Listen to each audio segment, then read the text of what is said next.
আজ আমি আপনাদের চাইনিজ কিছু মশলা দেখাবো, যেগুলো বেসিক, যেগুলো চাইনিজদের পাক করার সময় না হলে নয়। এটা হচ্ছে সয়া সস,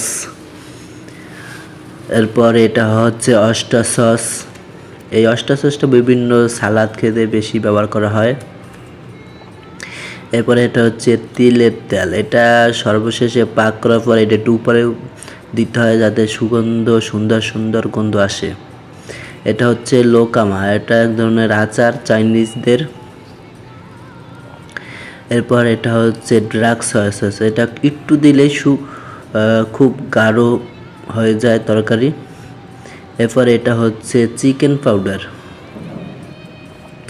এরপর এটা হচ্ছে ভিনেগার, আর চাইনিজ ভাষায় বলে ছু। আর এটা হচ্ছে টোকেনজা, এটা খুব মাংসর ক্ষেত্রে বেশি ব্যবহার করা হয়, মাংস কষানোর ক্ষেত্রে।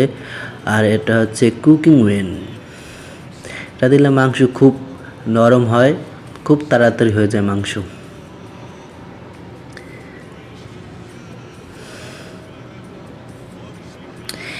এরপরে এটা হচ্ছে হজ, এটা আজকাল প্রায় বাঙালিরাও ইউজ করে। হজপাজো মানে ওই যে এক্সট্রা আছে না এক পদের, যেটা বাঙালিরাও ইউজ করে। দেখুন আমাদের এই চাইনিজ ক্ষেত্রে যে মশলা ব্যবহার করা হয় বেসিক, যেগুলো চায়না পাক করতে